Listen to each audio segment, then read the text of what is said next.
Tonight, NDC minority vows to continue its Occupy BOG protest after the central bank governor sent out his security team instead to receive their petition on the day hundreds joined the minority group in a march to demand his resignation. We are demanding his exit. And now that he has decided to disrespect us, we will not present our petition. We will go and come back again. We will come back here again. And we will come back and demand to see him in person. Plus why the minority is declaring war on the governor. He has called for war. He will get it big time. He dare not step in parliament because we will not entertain him in parliament.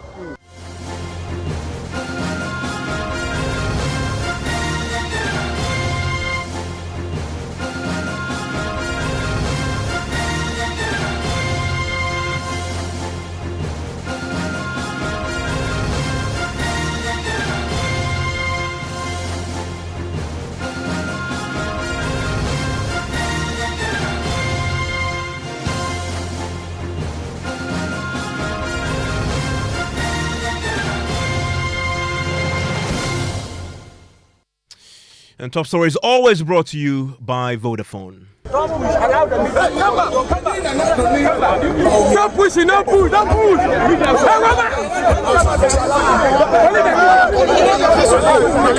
Tense moments today as protesters led by the NDC minority and party leadership insisted on proceeding to the Bank of Ghana to deliver a personal petition to the governor, Ernest Addison. Now, hundreds had poured onto the streets today to back the demand for the resignation of the central bank governor and his two deputies. The police just yesterday declared they would not allow the protesters, including the leadership of the minority, anywhere near the central bank premises, which they had assessed as a security zone. Well, today the police were determined to avoid a repetition of the violent scenes that characterized the 3-day Fix the Country protest and allowed the leadership of the minority to hand deliver their petition at the Bank of Ghana. But as it turned out, the governor himself and his two deputies were not available to receive the petition themselves. Instead, they sent out the central bank's security head to engage the protesters. Listen to the head of security at the central bank. We've heard that you'll be coming to present a petition to the governor. Please, can we get your name and position again? Wing Commander Kwame Asarabwati, retired Director Security, Bank of, I'm retired, and also a council like you, please. So, like I said earlier, we want to congratulate you for the peaceful demonstration that you have conducted today. We were informed that you'll be coming to present the petition to the governor. But the three governors, as we speak, are currently meeting the IMF and, in a meeting, and there's nobody there. So the government has asked that I meet you and take the petition on his behalf, and will accordingly respond to the petition.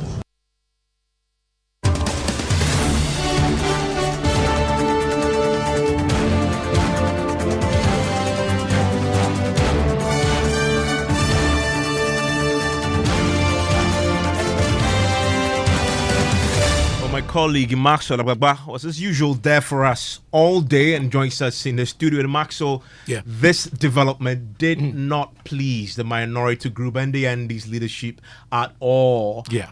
How did it get to this point? Because from yesterday, they were determined to hand deliver this petition to Dr. Addison himself. Yes, exactly. And the minority leader, Kasala Tufosin, in fact, retreated that in an interview with him. And even at the brass spot, he stated emphatically that if they do not hand deliver the petition to the governor of the Bank of Ghana, they were not going to leave the premises of the central bank. So as they got there and things didn't go according to plan, you could see that he was actually fuming and very angry that the Bank of Ghana sent the Director of Security to come and meet them and then take the petition. In fact, he did not mince words at all. He says he feels very disrespected. Let me say that I feel very disrespected as the leader of the opposition in Parliament, for a simple reason that we demanded to present a petition to the governor of the Central Bank of the Republic of Ghana, otherwise known as the Bank of Ghana. The governor has two deputies, namely Deputy 1 and Deputy 2. Unfortunately, he has decided to disrespect us, and his two deputies has also decided to disrespect us by not being here and to receive our petition. We never said we are going to present our petition to the head of security or someone responsible for security, with all due respect. They have actually mismanaged the affairs of the central bank. They have mismanaged the affairs of monetary policy. Today, Ghana, our beloved country, is on 80 nails. But let the governor be aware that, in fact, printing of money is like an alcoholism. The good effect, or the perceived good effect, comes immediately. But the hangover comes after the party. Governor Addison printed money to finance the champagne lifestyle of this President Akufo-Addo and Bawumia lifestyle on an apetition budget. Today, our country is on 8 nails. The Bank of Ghana is We bankrupt. will not accept it. We are demanding his exit. And now that he has decided to disrespect us, we will not present our petition. We will go and come back again. We will come back here again. And we will come back and demand to see him in person. The crowd you've seen is just the beginning. We will come back again. And I assure you, trust me, we will come back again. He should better come in here. If he thinks that the IMF is more important than the Parliament of Ghana, if he thinks that the IMF is more important than the people of Ghana, he's here because of the people of Ghana and not IMF. So let him deal with IMF, but we'll come after him. We will come after him. Thank you. Until we see him, we are not stopping. This is just the beginning. Choboy! A lot more. Choboy! Choboy! So, on that note, we mean no disrespect, but we think... And Maxwell, what we're just hearing there in the background is a bit of the tension before they made their way to the central bank premises to hand deliver this petition that, as we've heard, they're very disappointed, especially because of how they fought to make that happen. Yesterday, the police had said, no way, we're not allowing you close to the central bank premises. Yes, exactly. So at this point, what you can hear in the background, the leadership of the demonstration, they were only given an opportunity to go. The protesters were kept at bay by hundreds of police officers in route control gear who had formed a human wall that cannot be penetrated. In fact, there were 2 layers of metallic barricades that kept the protesters at bay, so they couldn't get opportunity to go beyond that. So they were there, and the leadership were allowed to walk quite a distance from the Kwame Nkrumah Mausoleum to the central bank. But at that point, some of the protesters got agitated because they said they were there to occupy the Bank of Ghana premises, and they wanted to get a chance, to get there. We were actually caught in the middle of things. It took the intervention of the Ngo Pram Pram MP to get us beyond, the barricade that had been formed by the police officers. For about 20-25 minutes, we're just struggling to go through. Stay with me. I want to bring in the National Communications Officer of the NDC. He was also on the front lines today. Exactly. Sami Jamefi, thanks for your time here on Top Story. Thanks for having me, Evans. We just had the explanation from the head of security at the central bank that the governor and the 2 deputies, they were meeting the IMF today. That certainly sounds like a good excuse. Not at all.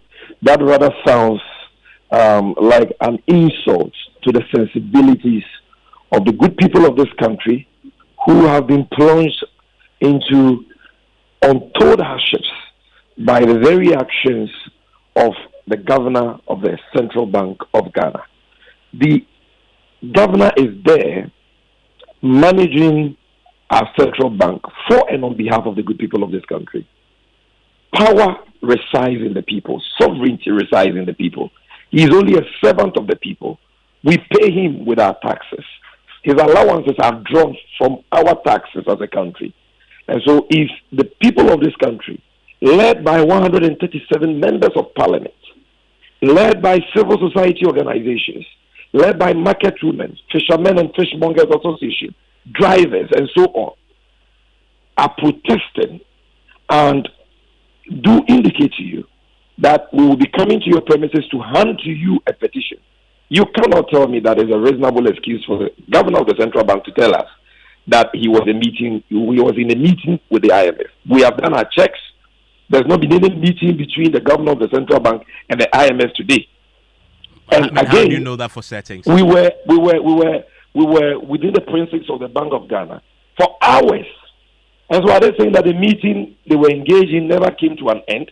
At some point, we were told that the governor had traveled. Then we were told again that he was not even well and that he was at the hospital. Only for us to get to the entrance, for us to be told by the head of the watchmen at the central bank that the governor is in a meeting with the IMF. That is an insult of the highest order. Parliament has oversight over the work of the central bank. The constitution is very clear on that. And so we feel disrespected, and that is why our leader, the leader of the position in Parliament, made it clear that we were not going to present, and we did not present our petition, but we will be back there again. But this time around with a much, much bigger crowd. And we hope to cross the point at which we were blocked today and get very close to the Bank of Ghana so that we occupy the place till he gives the good people of this country the respect we deserve, get the courage, master the decency to at least face the people, receive our petition, listen to the issues we are raising, listen to our demands, and heed our demand. Until he does that, there is no escaping for Governor Addison. He can run, but he cannot hide from accountability. For the avoidance of doubt, then, you're saying that there will certainly be another protest? I want to make it emphatically clear that today's demonstration, as mammoth as it was, as historic as it was, is only the beginning of a series of protests that we, in conjunction with civil society organizations, political parties, worker groups, and so on, will be embarking to demand accountabilities from our duty bearers. Addison succeeded in running today. Today, we understand that they didn't even allow the staff of Bank of Ghana to report for work. Workers of GCB, which is very close to the Bank of Ghana, were closed at about 12 p.m. So they succeeded in running. But how long can Addison run from accountability? He can run, but like I said, he cannot hide. Because we will be going back there again and again and again until he masters the courage to face the consequences of his actions. This is a man who has sworn to uphold the laws of this country. And here I'm talking about the Bank of Ghana Act. The very act he relied on to collapse 426 financial institutions. Today, people are suffering from all manner of diseases, stroke. Some have even lost their lives because as workers of these collapsed institutions, their severance packages were not paid to them. The Bank of Ghana does not care about them. Now you collapse people's businesses for violating the Bank of Ghana Act and turn around to print in excess of 77 billion Ghana cedis for the government in clear violation of Section 30 of the Bank of Ghana Act, which according to Section 66 of the Bank of Ghana Act is a crime punishable by a term of imprisonment not more than 2 years. And you want to go scot-free? Is he more Ghanaian than Pakwesi Indium? Is he more Ghanaian than Amwabin? Is he more Ghanaian than Dr. Kwamina Dofo, who today he has rendered jobless, having collapsed their financial institutions? So we are holding his feet to the same fire of accountability that he held the feet to the 426 financial institutions he has collapsed. You understand? You have collapsed our central bank. For the first time in the history of Ghana, the central bank has incurred unprecedented losses to the tune of 50.8 billion and a negative equity of 55.1 billion. Haven't Addison done enough? He has done enough. And we've had enough of his recklessness. Today, last year alone, after collapsing the bank, after violating the law, they increased the remuneration of directors to 8.6 million cedis. That is some 86 billion. It is only under the leadership of Addison that directors of a company or a bank will have higher remuneration after mismanaging a company they have been entrusted with and incurring unprecedented losses. President Mahama, when he was president, under the leadership of Dr. Wampa, under the leadership of Dr. Ishaku, the Bank of Ghana made profit every single year. From 2017 to 2020, we made profit. Even they did not think about using the profits for a new head office. We talked about building a hospital to serve the health needs of this country, the people of this country. And that is why today we can boast of the bank hospital, okay, which was a refuge for many Ghanaians when COVID struck. And then you are not making profit. You've made an unprecedented loss of close to $6 billion. Under extraordinary circumstances, you mentioned the Bank of Ghana governors in the past under John Mahama, but none of them had to contend with a COVID crisis. None of them had to contend with the sort of situation that Ernest Addison is currently dealing with. Unprecedented. Doesn't that count for something? There cannot be any justification for a crime. If you go to KJTR and you steal and you are caught, you cannot say that I stole money because my mother was sick. I stole money because my children are starving. They are not getting food. Would that be a reasonable justification? Well, at least to meet the law has provided for how the Bank of Ghana can intervene to save the country when we have emergencies. The Bank of Ghana Act Section 30 is very clear on that. The limit used to be 10% of the fiscal of the total revenue of the previous fiscal year. President Mahama reduced that to 5%. You can't go beyond that. Yeah, but Sammy, if you want to go beyond that because of COVID-19, subsection 6 of section 30 says, go to Parliament and inform Parliament of the new ceiling you, the governor, the Minister of Finance, and the controller have set. Yeah, but Sammy, if it's a violation of the law, is protest the way to deal with it? Absolutely. We are not just going to be protesting and talking. The time for talk is long over. This is the time for action. And part of the action is to vent our frustrations, to protest against this on the streets. But another form of this action I'm talking about has to do with we petitioning appropriate state institutions mandated with the power such as to investigate and prosecute such matters. And that is why yesterday, even before we started this protest today, through the Honorable Member of Parliament for Boko Central, Honorable Mahama Yariga, we petitioned the Office of the Special Prosecutor.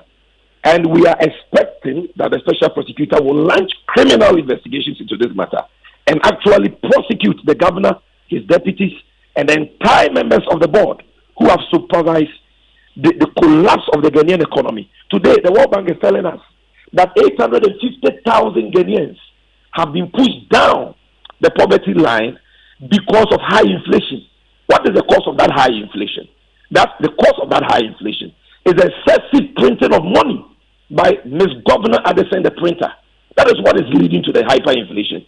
Sammy, on the decision by the minority, and of course backed by the party, to continue the protest, I mean, critics will look at what you did when you made a similar vow about the finance minister using the parliamentary channel.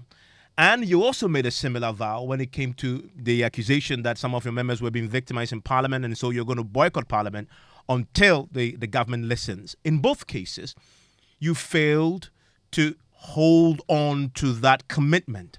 Why should we believe now when you say now that it's going to be a protest consistently until you get what you want from the Bank of Ghana governor, that you can actually this time succeed in what you failed to do in the case of the Ken Ofori-Atta and others? Okay, we did not fail in the case of Ken Ofori-Atta. What we sought to do was to censor Ken Ofori-Atta. And to censor that a minister, you need 2/3 majority of parliament. Our friends on the other side, I'm talking about MPP members of the majority caucus, most of them, majority of them, committed to that motion of censure. And initially, they were with us. And so we had our 2/3 majority. But they were deceived by President Akufo-Addo, who we have never believed anyway, because we know he's not trustworthy. He told them that, wait for the finance minister to finish the IMF negotiations, and after that, I will let him go. So he deceived them. And because of that, they withdrew. Now, having withdrawn, you know that we only have 137 members of parliament.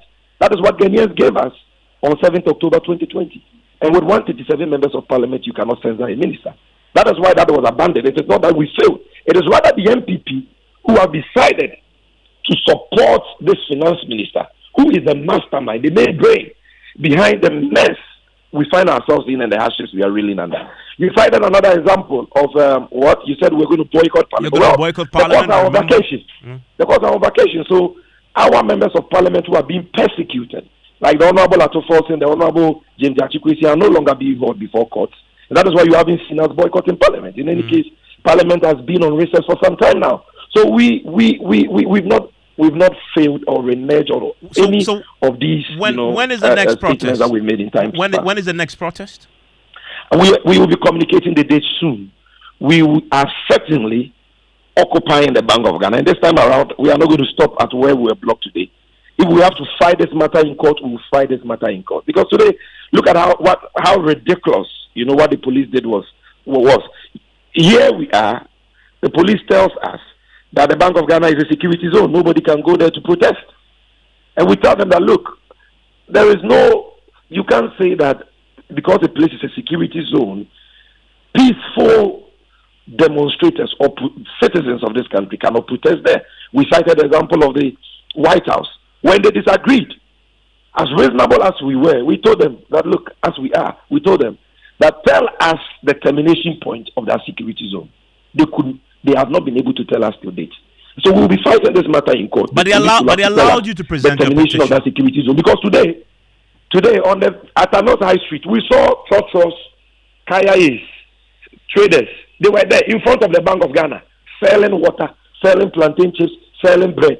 Where in the world have you seen people selling bread, selling water, selling plantain chips in a security zone? So traders can go there and sell. Drivers can use that route every day. The Atanos High Street is one of the most patronized streets in Ghana. But you are saying that peaceful protesters cannot congregate in front of this office on this very street that we use. But Sammy, they allowed you to present the petition, which is what you wanted. Oh, we presented the petition, but at least that was not what we're looking for.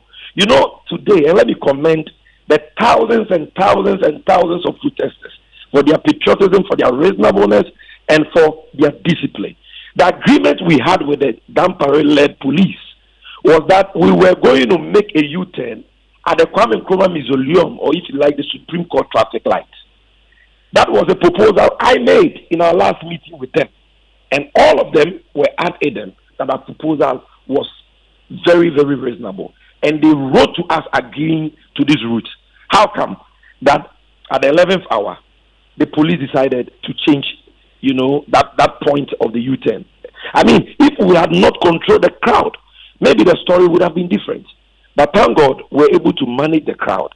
And that tense situation we had did not degenerate. We will continue to do that because we are doing this for Ghana. Ghana is the only country we have, and we cannot destroy this country because of policemen who cannot keep their word, policemen who cannot stay true, to the laws they have sworn to uphold. Yeah, I mean, Sammy, I'm grateful for joining us on this, and I still have with me Maxwell in the studio. Maxwell, you were with the protesters, and I saw that, of course, the IGP post the protest as being to the ground, meeting the police officers. Yeah, and it also is good because you also covered the Fix the Country protest over the 2-year period. Yeah, you've heard Sammy's verdict on the police. You were there in terms of how they managed the protest. And where they asked them to turn and the barricades. What's your own assessment being there on the ground on the security arrangements today? Well, I couldn't help but commend the Ghana Police Service on air for how they were able to manage the crowd, especially in the face of some confrontation that got heated at some point. The first point of confrontation was when the protesters wanted to use the Kwame Nkrumah Avenue down to the Central Business District to the Central Bank. But the minority leader himself managed to get on the ground there to de-escalate the situation, to get the protesters to use the Castle Road. At that point, when there was a bit of disagreement and confrontation, the police handled the situation properly. In fact, I didn't see any police officer armed on the ground. All of them just in their route control gear, just making sure that the protesters do not go beyond the barricades that they had formed. The IGP himself was there, and he congratulated his men for handling the protesters, very well. I mean, speaking about that and the police and security, some of the members of parliament, leading voices, are already declaring war on the governor. True. Some judge, especially, was not happy that they didn't get to present their petition to the governor of the Bank of Ghana. He says they didn't walk all the way from Obrasport to the central bank to present their petition to the head of security, at the central bank. They wanted to present it to the governor of the Bank of Ghana. And he says they will retaliate. He says anytime the governor and his two deputies are coming to parliament, they will boycott parliament. And he actually declared what he calls war. I am disrespected. I am offended that he will send the watchman, the gate man, the security man, to come and receive a petition on monetary policy. He says he's a retired wing commander. For a wing commander, his business is flying planes. I mean, what has a wing commander got to do with monetary policy and inflation rates? But you see, this is a good indication of where we are. He has called for war. He will get it big time. He dare not step in parliament because we will not entertain him in parliament. I was just asking the national chairman if you would recommend, he talked about a boycott, and I was asking him if he would endorse any boycott in parliament, advise the minority in parliament to boycott it. Is this something you would support? Well, for me, I would insist the next time any of the deputy governors or the governor appears before the Public Accounts Committee that we also cannot see them.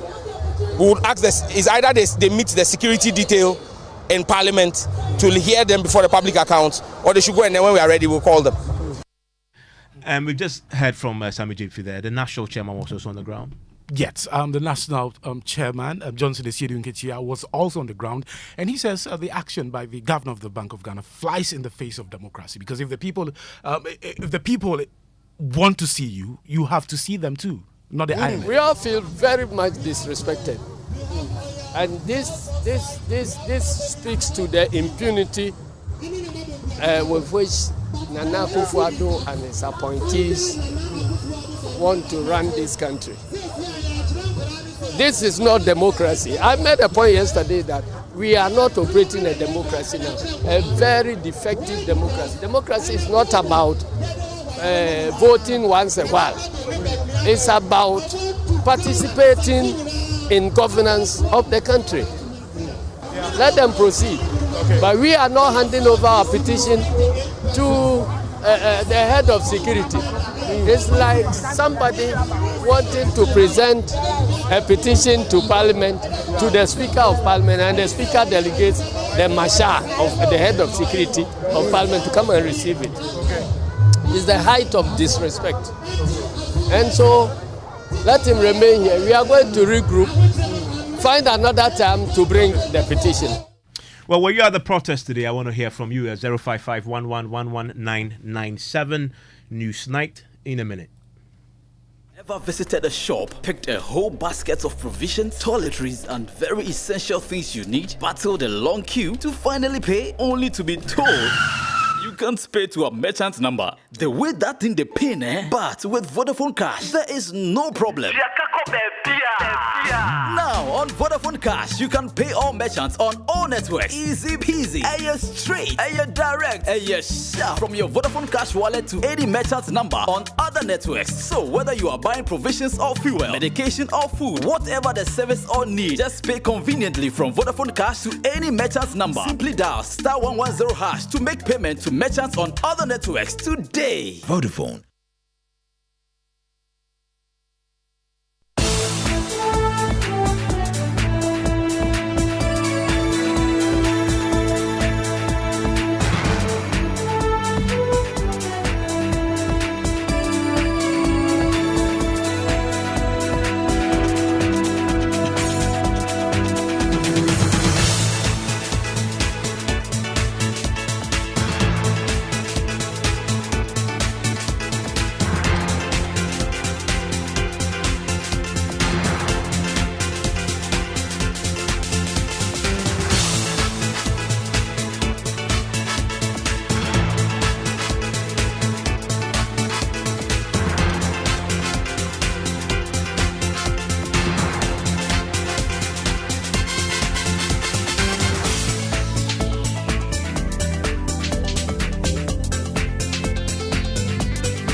And on Newsnight, in the next 60 minutes, WHO pushes for recapitalization and expansion of the National Health Insurance Scheme to absorb costs of renal treatment to reduce the financial burden on patients.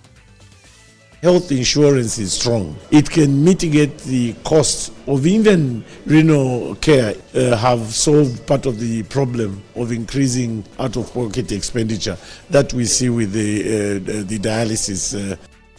We'll hear from the National Health Insurance Authority, plus some young Ghanaians with kidney failure crying for help as they join others in demand for affordable dialysis treatment in a limited series of stories dubbed Dialysis Crisis. We are pleading with government to help us with the dialysis. We cannot pay because of that. We are not able to go for dialysis. Also in this package, we will tell you the struggles of kidney patients to secure an opportunity for transplant. There was no hope, no one to donate. Like the only hope I had at the moment was kidney transplant, because dialysis 3 times every week, it collapsed the family business. Tonight, hashtag Fix the Roads demo in Ashaiman compel the Municipal Security Council to commit to rehabilitate the deplorable roads in 2 months after police arrested 6 protesters earlier today. Contractor, no, indeed, but he has assured me, say, once the payments get improved, he's going to return to the roads. Told us that we should expect work to commence hopefully 2 months from now. Plus, Ghana is more than ripe for a coup. The verdict of National Chairman of the NDC, Johnson Sudin Ketia. We have gone beyond that. The only thing that is saving us is the tolerance of Ghanaians. You mean that Ghana is ripe for a coup d'etat? I'm saying that it's more than ripe for a coup d'etat. More as the NDC National Chairman has been directing members of his party not to attack Alan Chairman-Ting, who just broke away from the MPP to run as an independent candidate. It is after the person in power is removed that whether Alan will be there or NDC will be there or somebody else will be there. And so anybody who is in opposition and fighting along the same lines as you are doing, it will be wrong for you to be attacking that person. You are wasting your bullet. And in business, government advances more than 2 billion Ghana cedis to clear all outstanding pension contributions ending August this year. We have sports for you later. Plus your comments 05511119997. Send us to WhatsApp.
And we start tonight with continuing coverage of this dialysis crisis. And tonight we're hearing from the World Health Organization, which is tonight joined the urgent push for government to recapitalize and expand the National Health Insurance Scheme to encompass the substantial expenses associated with renal treatment. Patients grappling with kidney failure currently bear the brunt of dialysis costs, amounting to at least 1,000 cedis a week. Now, the high cost, widely criticized for its prohibitive nature, has unfortunately resulted in premature fatalities. Now, country representative for the WHO, Dr. Francis Kasolo, said the NHIS should take the burden of dialysis expenses. We'll hear from him shortly. But first, listen to some young Ghanaians with kidney failure who are crying for help. The youngest among them is a 16-year-old girl, Rosemary Boedu, and she says she has been struggling because of the challenges she's having to battle with, which is affecting her academic life. Max Olabagba has the second part of our limited series of stories dubbed Dialysis Crisis. A 1 minute silence for some kidney patients who have died between May and September is briefly disrupted by a woman in her 50s. She has kidney failure too and requires dialysis sessions 3 times a week. Very close to the crying woman are scores of renal patients who have gathered here to mourn and raise awareness about 14 of their members, they say, died after the Kolebu Teaching Hospital restricted dialysis services to only emergency cases after the health facility ran out of supplies. They say through the benevolence of some persons and organizations, their members were getting free dialysis treatment and are now unable to afford the cost in other facilities. I'm 16 years old. Here, I've met the youngest of them all, 16-year-old Rosemary Boedu. She has a kidney failure and requires dialysis treatment 3 times every week. She says with some health facilities charging as much as 500 Ghana cedis, she's unable to afford it. Sometimes, because of the dialysis, I don't go to school on Mondays and Thursdays. I'll come for dialysis. Whenever I go to school, sometimes I'll be confused, especially when they treat mass. I don't understand where they are fruit. But sometimes if we get the money, we will come for the dialysis. If we do not get, then we will not go. Even sometimes, what we eat is very difficult unless I'll be calling people. And sometimes I'll not get the money, so I have to sleep like this. We are pleading with government to help us with the dialysis. We cannot pay because of that. We are not able to go for dialysis. I've been on dialysis for the past 4 years.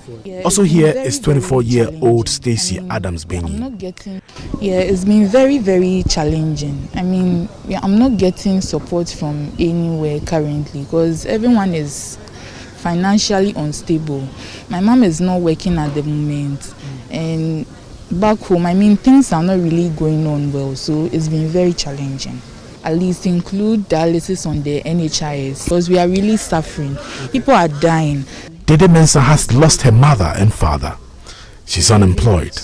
She's sometimes compelled to go weeks without dialysis.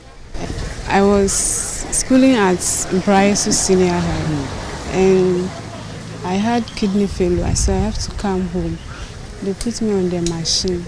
Sometimes we beg, so because of that, I don't drink water, I don't eat. Even when I'm thirsty, I will be there, I won't drink because I know if I drink, I will suffer, so I won't drink.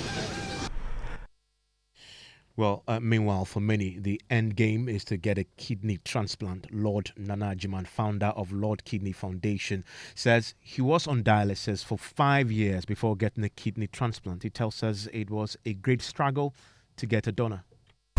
It was heartbreaking, so I had to psych myself up.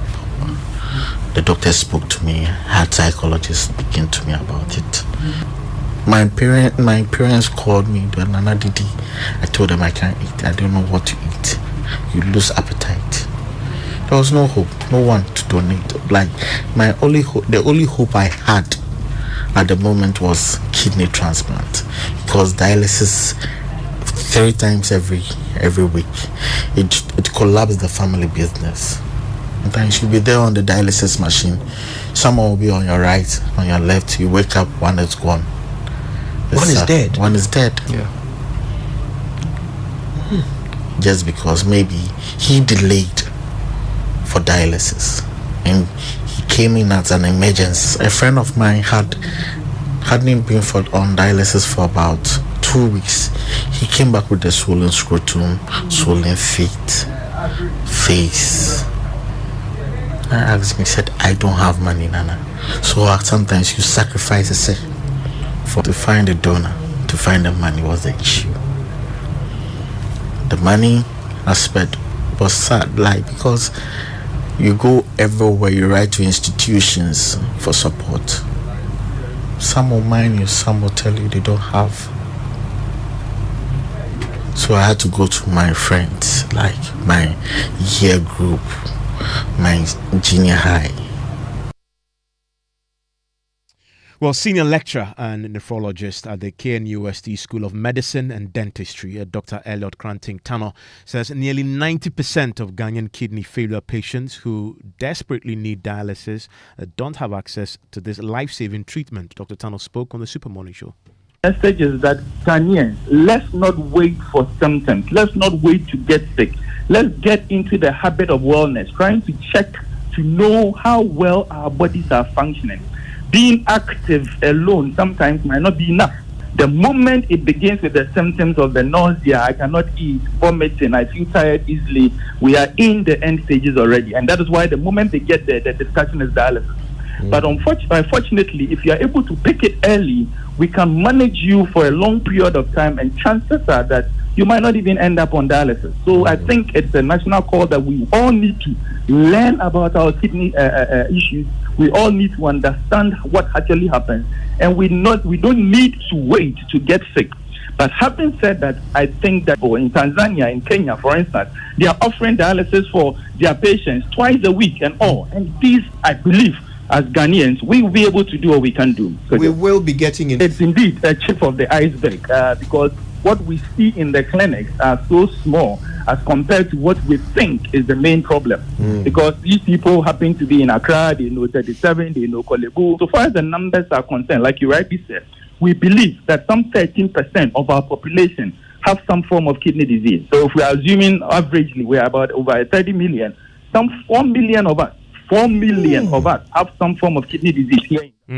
Well, Dr. Kwame Sapon-Asedu, a pharmacist and research fellow at the Ghana Center for Democratic Development, CDD, is advocating a re-evaluation of the cap on funds allocated to the National Health Insurance Scheme. He shared his perspectives on the Joy News' X Spaces.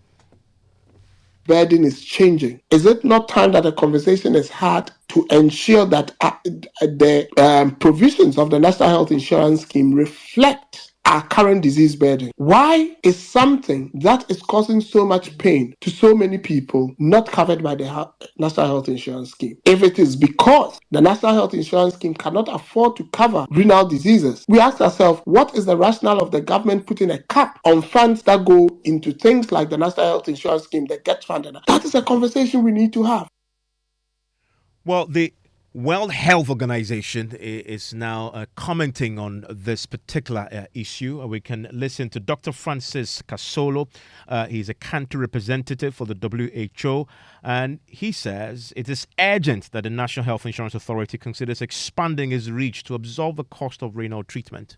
Well, as WHO, we work with the government, and we're working, for example, with also the National Health Insurance Scheme to ensure that sufficient revenues are collected to mitigate what we call out-of-pocket expenditure. And for us, as long as we have a strong health insurance system which collects revenue, and that revenue is channeled into mitigating the cost of care, we see no reason why we should really be having increasing out-of-pocket allowance, because the health insurance should cushion the poor, and that's why the health insurance, for instance, is there.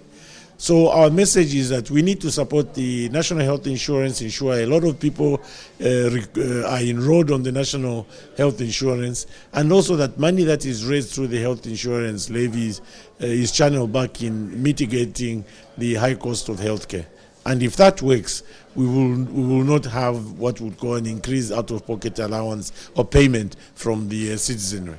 I think it's difficult to say, because cost of healthcare across the world has generally been moving up for all sorts of reasons. So we need to see and discuss with the colleagues who are in the for example, Kolebu, to understand the reason for the increase. But like I mentioned, if our health insurance is strong, it can mitigate the cost of even renal care if the renal care is one of the on the benefit package of the health insurance. So it is for us to really support the health insurance and to ensure that services such as renal services are included in the benefit package of the health insurance to mitigate the out-of-pocket expenditures that we are beginning to see increase. And if that works, then we will have solved part of the problem of increasing out-of-pocket expenditure that we see with the dialysis cost. We've also heard from the National Health Insurance Authority. Listen to Director of Corporate Affairs at the NHIA, Evans Mensah. NHIS, the benefit package that we operate, obviously has well over 95% disease conditions that are presented in the hospitals are covered under the scheme. And we run an exclusions list, of which dialysis for chronic disease, kidney failure, is an exclusion on the list. As we're hearing, of course, the dialysis treatment is not, they're quite expensive. If NHIA has to consider that, a lot of actuarial studies would have to be carried out to see whether the scheme will be sustainable if we take it on board. But certainly it's a topical issue that has gained the ears, and I'm sure conversations will be going on to see what can be done going forward.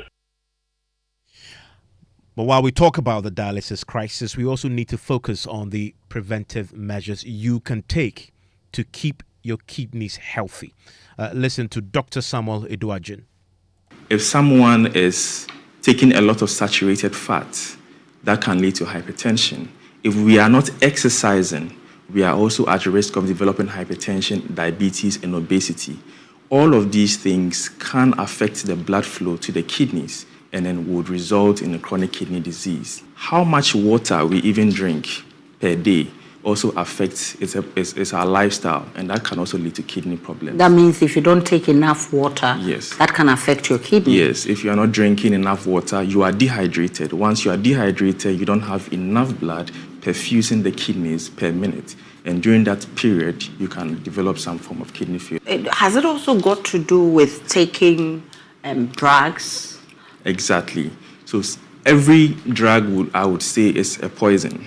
Okay. However, we have the dosage that you need to take that is therapeutic. And so if you are taking certain medications that are nephrotoxic, that means that when the drug is processed in the body, okay, it has to be excreted out of the body and it has to pass through the kidneys. So during the process, as it is passing through the kidneys, if it is toxic to the kidneys, it will definitely have a negative toll on the kidney.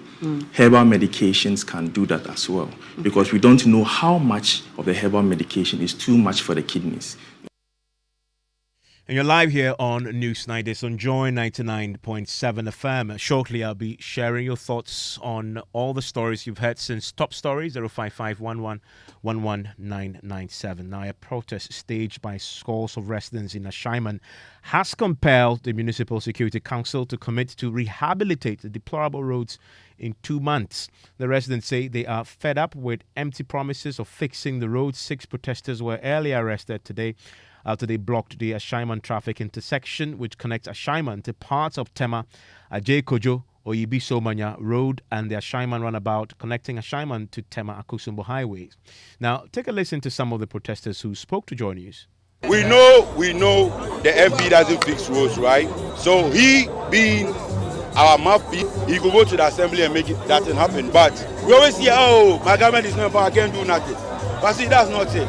We are here, like left me alone, me and my brother, you see this place, we'll sleep here till tomorrow. Because see, we are suffering. When you buy a car, you know they tell your shop goes pop. See, I saw we don't get one good road. See, the sad part is like, if you are going to the municipal assembly, right, there's a big hole there, and it's still there. On the fact that during the 2020 election, MPP had 36,000 votes in Ashaiman here. Exactly. So how can you tell us that, yes, the stronghold of the NDC, so you can't fix our roads? Ashaiman deserves better. We pay taxes. We are dying. If you have to take 10 minutes to work, but because of the state of our roads, you can take like an hour or 1 or 2 hours before you get to your destination. Yes. Our roads are very bad. And so today we are calling on them. And they are taking tax for the time. Our head else. We didn't want to see anything in Ashaiman here. Then what can come? Newton Johnson. That will be a pressure. No better road for Ashaiman, no better road. Newton Junction. That will be president that will play pressure. Why do not go that place? Why do not go that place? If let them go, why the police go? Tell them not go there. The border road, the court road, no good. Anywhere Ashaiman road, no good. No better road to Ashaiman here. Why do not go for the Newton Junction there? How? Well, the protests today succeeded in compelling the MC for Ashaiman Boache Otri to fix these roads in 2 months. But I think it's a do baby as I say near who deserve praise, we give it to him. For years, and Ashaiman, ignore him or quench. For years, and just 5 years, and 6 years, and 7 years. Since the year 1992, Yenche made any major road construction in Ashaiman. But at least for the first time, we have seen something. And I'm sure the government is not going to relent on its orders. We are hoping, sir, going forward, Senate starting on the Bakoso, Ama areas be a angel, it may INE. So, Newtown Road, it was a package. I had a car 22 come to 22 in a rows. Contractor, no, indeed, say, Nays Casem, Yankasa Messiano, Nays Casem. But he has assured me, say, once the payments get improved, and it's not only Ashaiman, Wayegma or other places, once the payment gets improved, he's going to return to the roads. But and that's the MC there talking about the roads there and making the commitments that they will be fixed. He says the roads in Ashaiman have long been abandoned by successive governments. The only period the municipality witnessed the major road construction was in 1992, and that they've commenced some works to fix the deplorable roads in Ashaiman, and that they believe government will not rest until it is done. The project stalled, he explains, because of lack of funds, but he's now confident that once funds are provided, the contractor will return to site and the work will be done. But the protesters, they are very skeptical about the assurances you're receiving from the MCE because they've heard this before. Listen. Them were arrested, then those are on the other two. So in total, there were about 6 of them who were arrested. Have you had any response from the authorities, the MC specifically? We went to the assembly, we gave him the petition, and he accepted it and told us that we should expect work to commence hopefully 2 months from now. So as it stands now, that is what he has said, that we should give him 2 months. And the 2 months is entering December. So we are highly doubting if commence in December. That is what he has said. We will just look forward to that. So what next after this demonstration? If the 2 months is up to you, we would have to go to the Ministry of Roads and Highways. That's the next step. Because it looks like if we would depend on the assembly here, we will not get the results we want. So we would take it further to the Ministry of Roads and Highways. Then from there, we'll see what to do next. And you're still live here on News 90 on Joy 99.7 FM. Do you live in Ashaiman? Are you one of those affected by this? Let's hear from you. A few of your messages on our WhatsApp console now. Sinap from Agonu says, good evening. In fact, I listened to Madam Rosemary crying in a hospital. I was very shocked. So the government must fix the health challenge in this country. And already many of you are calling and committing to assist in the midst of the coverage we're giving to this dialysis situation. And of course, great to have you contributing and joining us as we collectively explore solutions to this problem. You want to join us also on Thursday, where we do a big thought leadership event, bring the policymakers into one room for a conversation on this. It's a very complex, multifaceted subject, and we intend to devote the resources to explore it fully. A few more of your thoughts on the stories you've been listening to here on News Night. And this one says, where do you go to if you want to donate a kidney? What year are you supposed to be at the quality as a donor?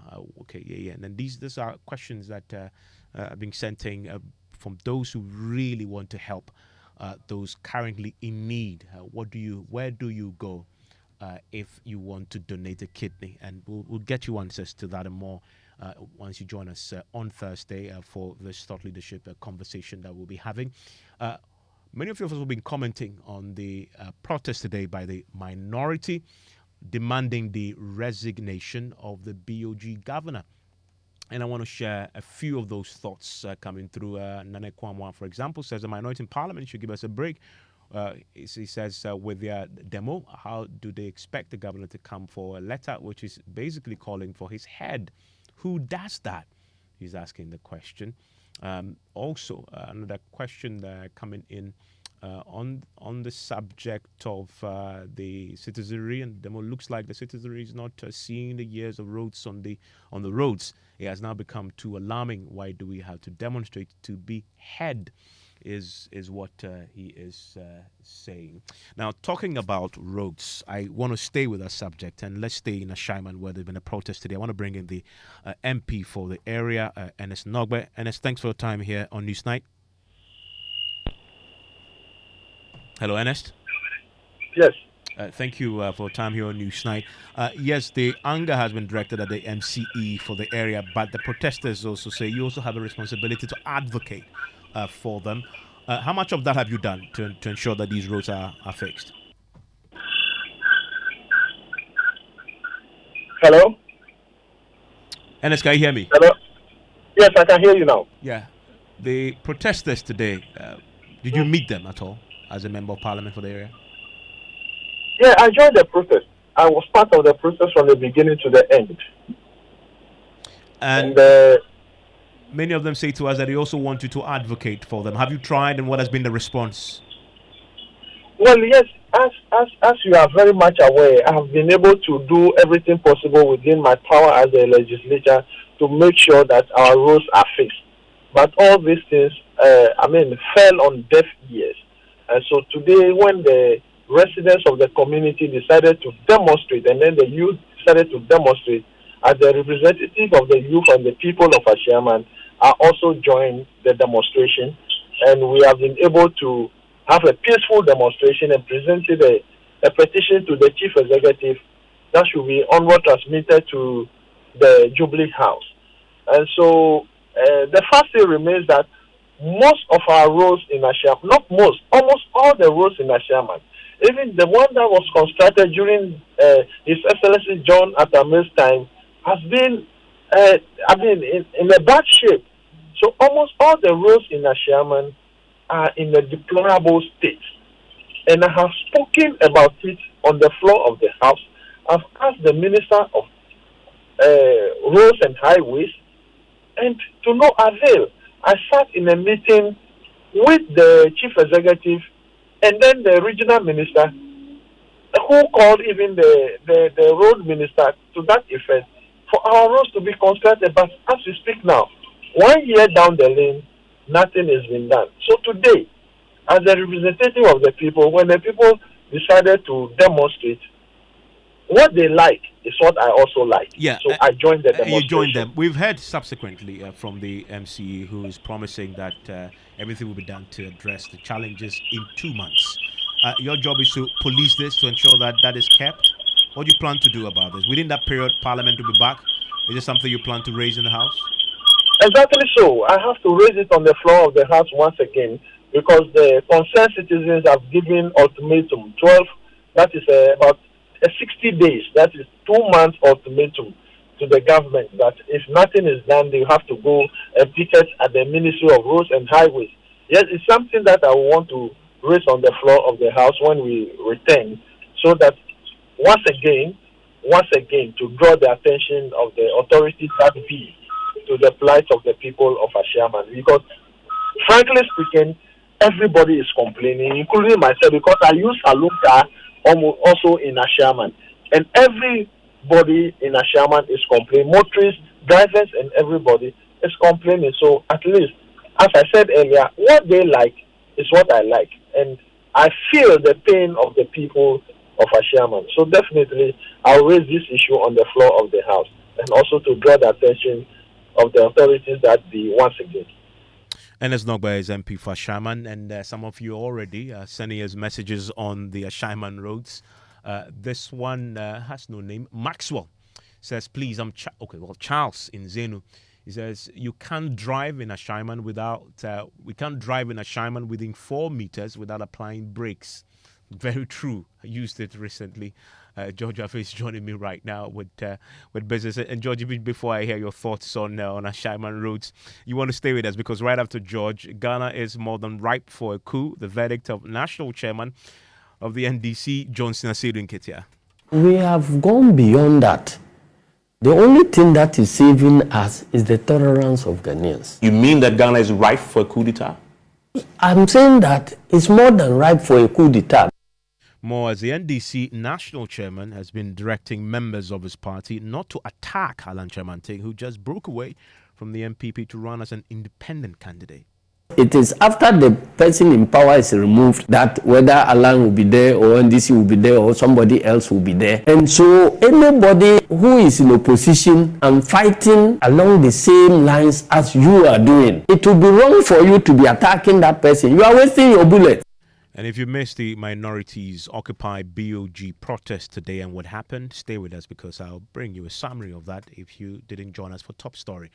George is here. George, you were smiling when I talked about Ashaiman roads. Have you used the roads? No, I haven't. I've used the main motorway rather than I've seen, but I haven't used it before. But it's interesting, the current rainfall pattern and how it's impacting on the roads. And you ask yourself, what goes into the construction, the inspection, and the quality of work that is done. Some even don't even have the road at all, but you still see the some road networks in the capital being given a facelift. Oh, you live in an area that receives a fair bit of attention. I just don't want to disclose that, so you're better off telling us what you have in the headlines. Well, Evans, coming up in business, government advances more than 2 billion Ghana cedis to clear all outstanding pension contributions ending August this year.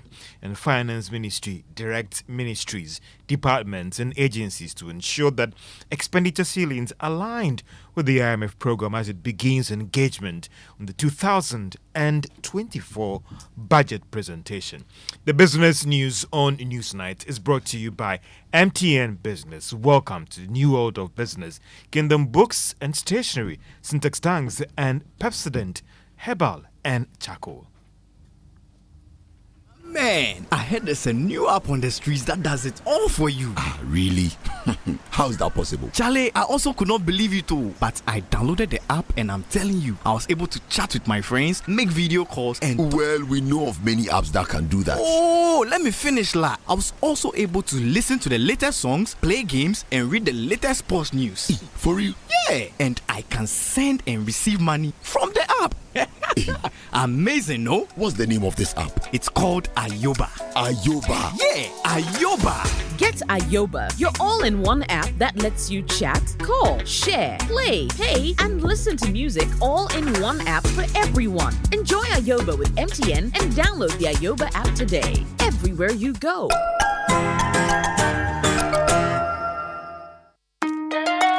Hooray! The Kingdom Books and Stationery Limited's Back to School promotion is here with us once again. From the 4th of September to the 31st of October 2023, Kingdom Books and Stationery Limited is giving a generous 10% to 15% discount on all school items like textbooks, pens, pencils, erasers, exercise books, and so much more across all our branches in Accra, Tema, Kumasi, Takoradi, Winneba, and Cape Coast. Parents, teachers, and students, please hurry while stock lasts. For more information, call us on 0302 764 101 or 0302 764 209 or email info@kingdomgh.com. You can also visit our website www.kingdomgh.com. Kingdom Books, where quality and affordability are both assured. Terms and conditions apply.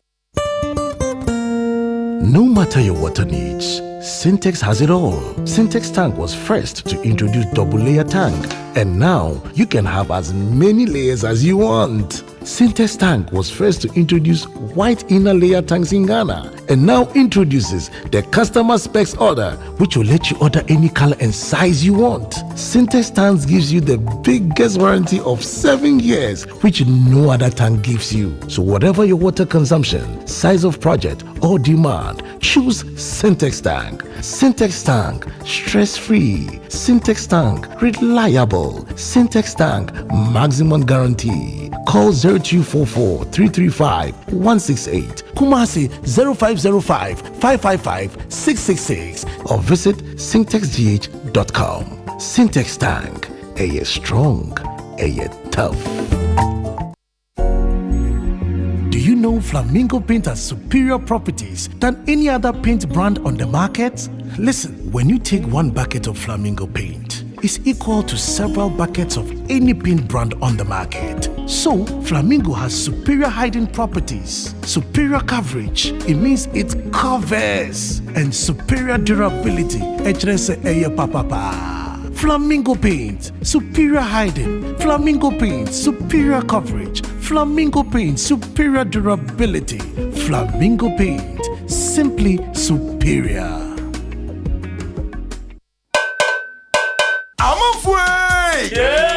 Media Sambisanda Moa. It's your Mratiano, Mumu, Panet, Vietnam, Podompe, Mumana Yakono. Eh, Quabna.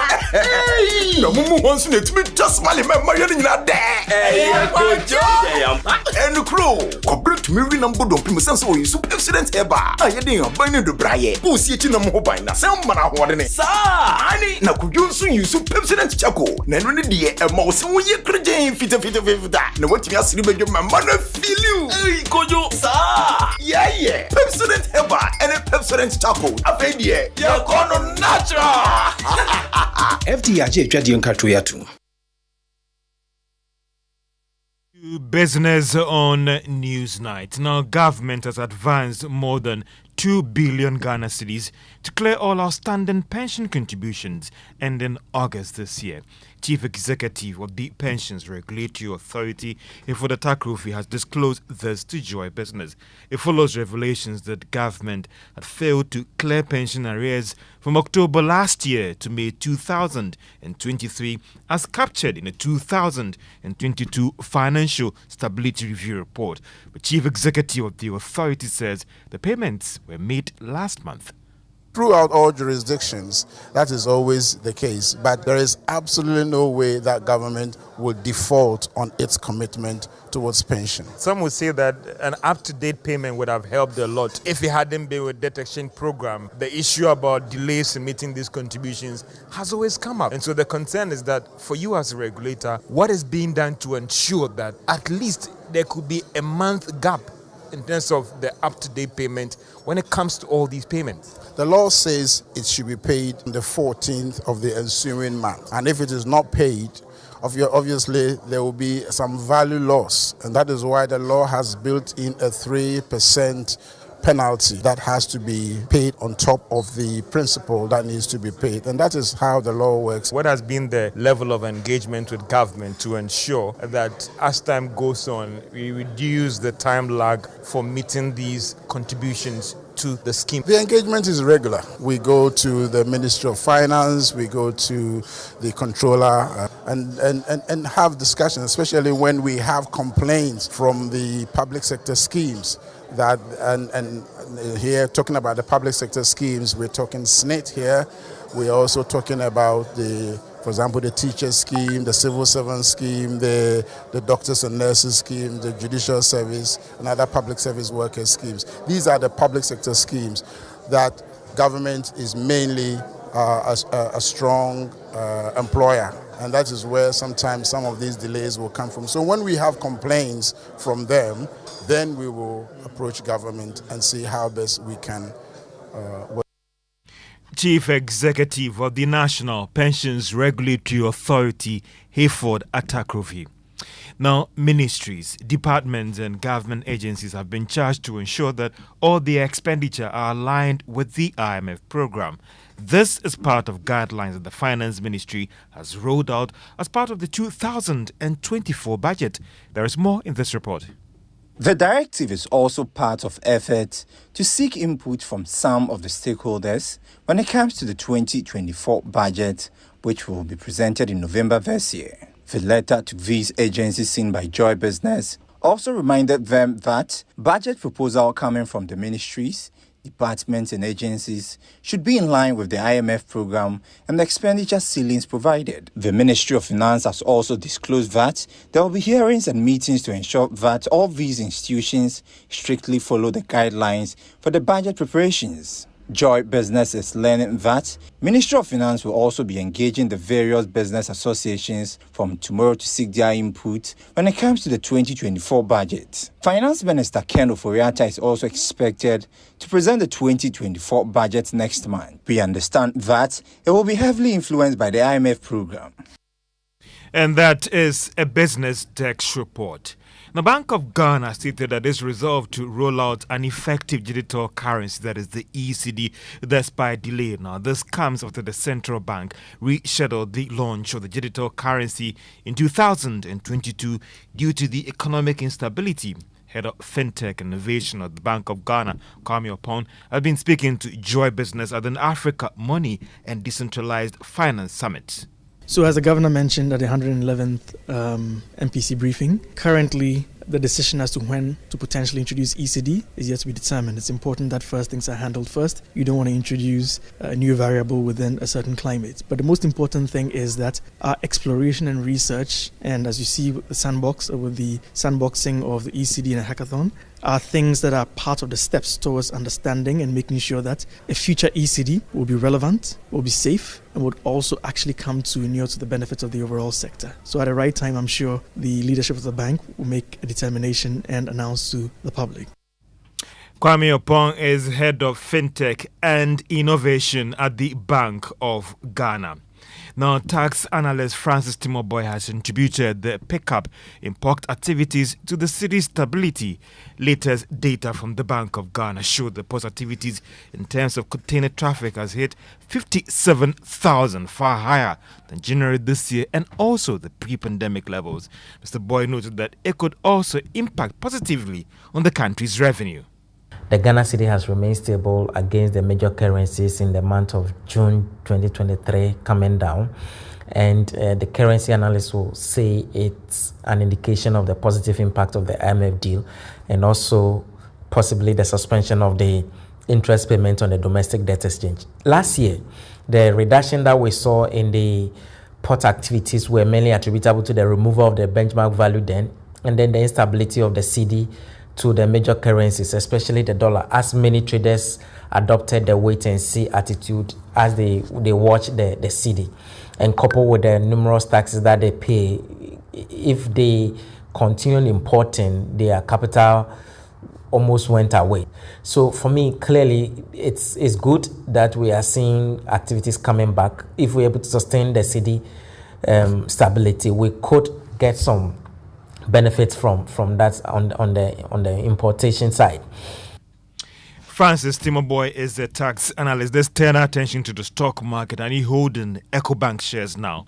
Well, it's up by 43 pesos and it's now worth 4 Ghana cedis, 73 pesos. For all those who have also invested on the Ghana Stock Exchange, from year to date, your investments have gone up by almost 29%. And that's all for business on Newsnight. And George, guess what's back? And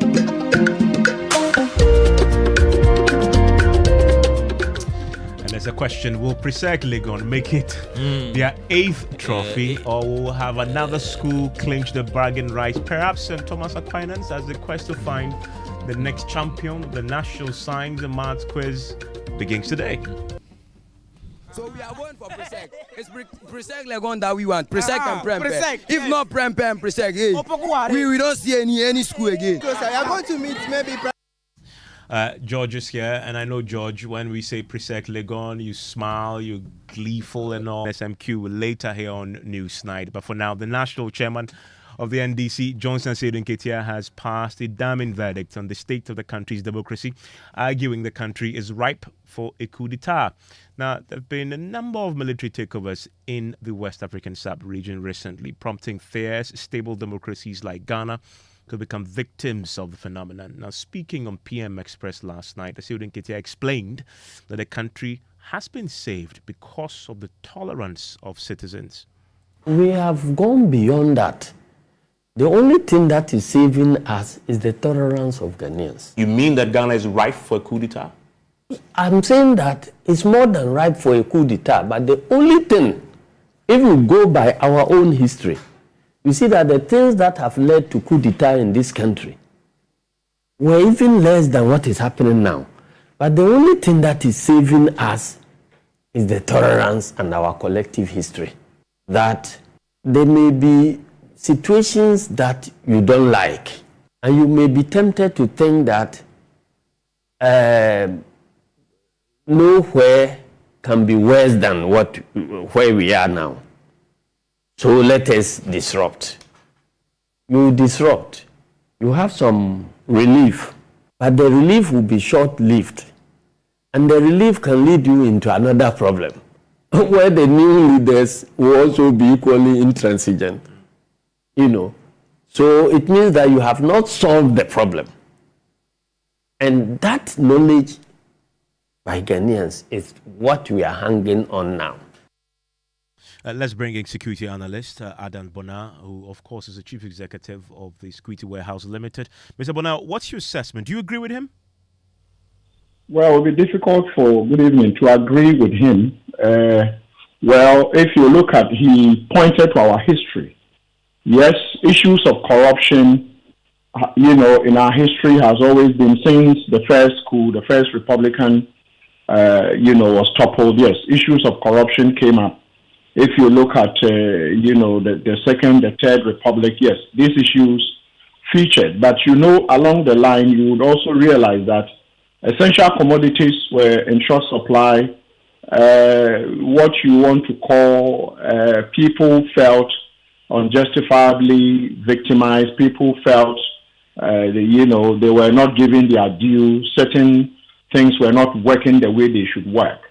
And so if you fast forward and you bring it, to today, you will not agree with him entirely. Yes, we are aware of issues of corruption, but that alone would not be a justification to say Ghana is ripe for call that coup. And what about the many protests? What about the many protests that we've had? If you look at the trend on the sub-region and on the coast of the West African sub-region, a lot of the coup d'etats have always been preceded by citizen agitation, protests, etc. But you need to be very candid to, the facts.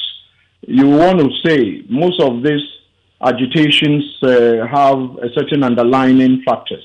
For instance, most of them are within the Francophone, the Francophone bloc within Africa or within West Africa.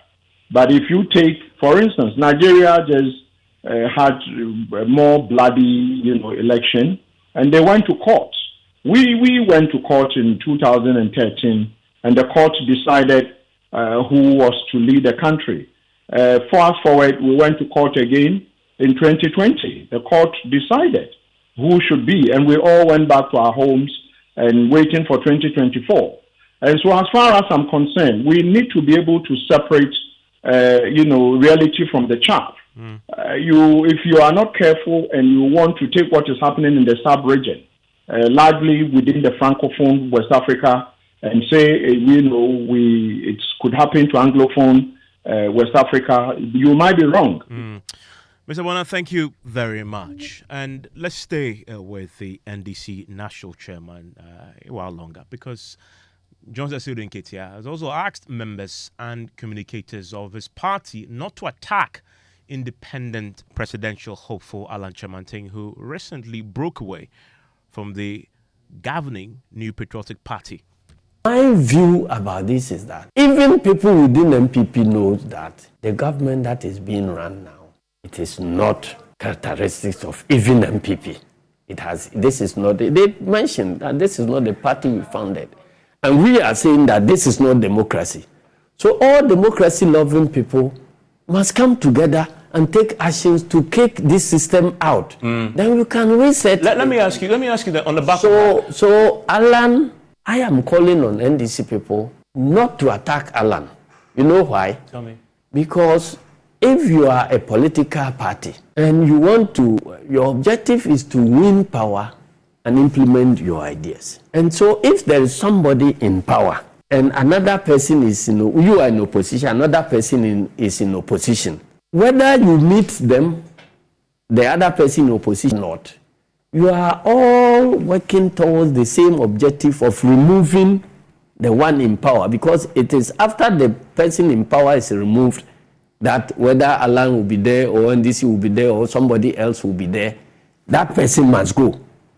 And so anybody who is in opposition and fighting along the same lines as you are doing, it will be wrong for you to be attacking that person. You are wasting your bullets. John Singh, Asedu Nketia. Her journey began in Defiance, battling hunger and homelessness to pursue education against her father's wishes for a life in farming. Today, Naomi provides not just shelter, but a sense of family to children from diverse backgrounds, defying all odds and economic challenges. Here is Naomi's story of hope.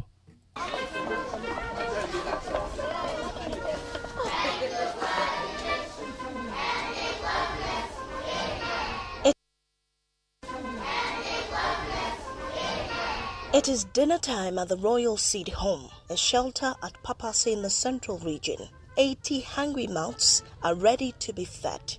Meet Naomi, the lifeline to hundreds of street and special needs children who might have otherwise been left without a home. We have been getting the children from the Department of Social Welfare to the home now. We got to know that some of them has epilepsy and some of them has a little bit mentally challenged. And some of them are children in need. As I'm talking with you now, I'm having a baby which is 6, 7 to 8 months who has a stroke. But Naomi's journey to becoming their savior was not an easy one. 26 years ago, she battled hunger and homelessness because she defied her father's wishes to pursue an education. I have to be sacked from school, and I became a street girl for some days. 3-4 days. So through that, I asked myself, when I was crying, hungry, thirsty, if I didn't die and I survived, what can I do? She became passionate about taking care of homeless and vulnerable children because of her personal experience. In 1997, Naomi founded the Royal Seed Home. It has become a sanctuary for children from diverse backgrounds. I came to Royal Seed Home at the age of 3 years. I was a street child. I feel like I'm living with my own family. All my life I've been staying with people from one family to another family, all in search of survival. But I wanted to go to school too, so it turned to a problem for me, an issue. So my teachers thought it was. So they took me to the nearest police station, that was Kaswa Police Station. Then through that, I found myself in Royal Seed now. Well, I just thank God for everything, because there is no load on my shoulder, and let's just say that way. And for I get what I want.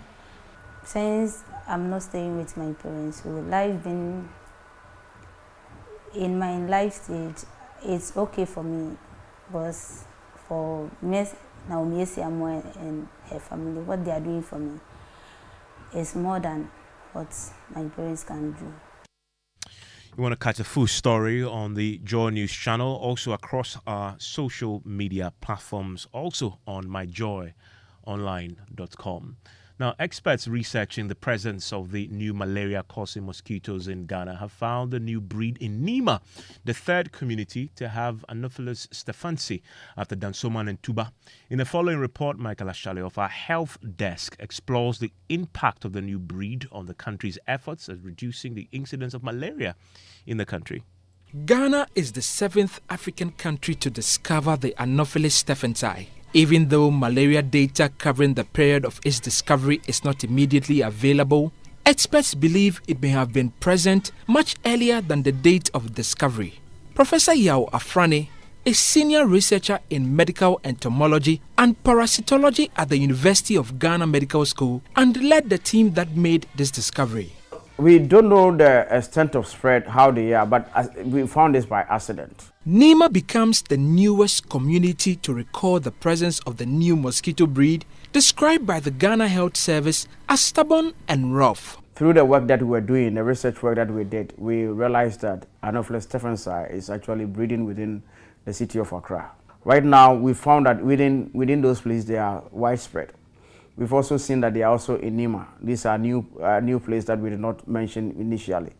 The number of persons admitted in hospitals for malaria cases increased from 351,000 in 2021 to 438,000 in 2022, according to the data from the National Malaria Control Program. Professor Yawafrani believes these numbers may worsen. They would breed so much and they will cause epidemics of malaria. For many faced with tough life in the capital, this situation presents grave danger to their health. 26-year-old Joshua Asante is one of them. He migrated from his village to the capital in search of greener pastures. But what he found is far from green. Living here is not easy. Things have become difficult for me since I come. Even though money where I used to buy clothes and other things have become very, very difficult. Maybe I'll wear a clothes by 3 days. I haven't even removed it. You understand? Exposed to the elements, Joshua finds himself sleeping in the open, vulnerable to the relentless assault of mosquitoes. During the night, you could not sleep at all because the mosquitoes are worrying us. Every day, this one will say malaria. Every day, this, and we don't have money to go and buy medicine too. Samuel Morrison also sleeps outdoor, where he wrestles with mosquitoes every night and often ending up on the losing side. You not sleep well, that's why. All because of mosquito. So help us to house mosquito, please. The ones that circle is very big. It gives us malaria cry. The emergence of the new mosquito breed could cause a setback. If you look at the dynamics of malaria transmission, population comes into play. Dr. Kezia Mom is head of the National Malaria Control Program and is concerned. The threat is that this mosquito is very efficient, more efficient than the one we have, which is the Gambi, Anopheles gambi, in transmitting. So has the potential of increasing the cases that we are seeing. So it is of concern to us. In countries like Djibouti, where the Anopheles stephensii population has firmly taken hold, the health burden has deepened, casting a long shadow over the land. Yet here in Ghana, it is still the dawn of this mosquito's tale. For Joy News, Michael Ashali.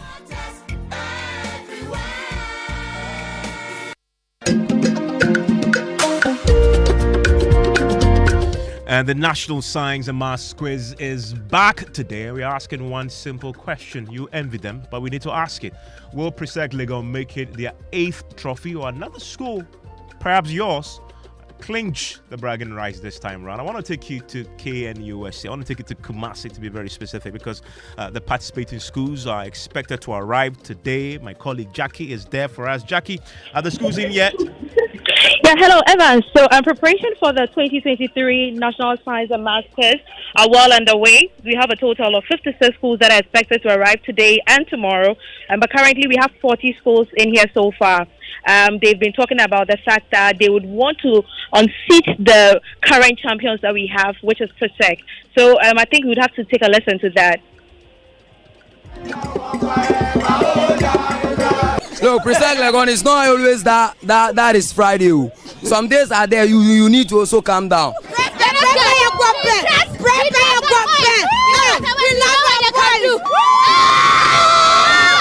And Jackie, when do we expect the first contest?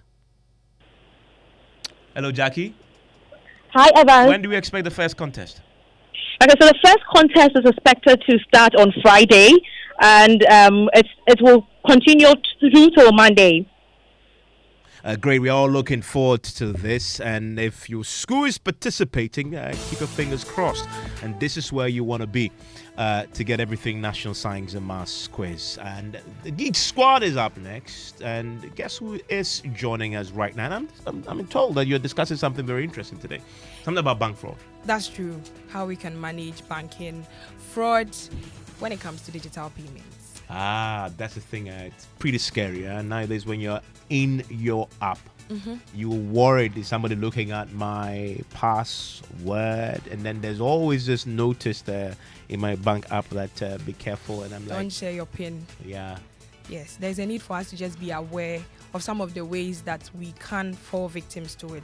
And then we are also going to be given solutions on how to be secure. Okay. It's also Cybersecurity Awareness Month. And so we are just using this opportunity just to empower our listeners. Great. Stay. Geek Squad up next.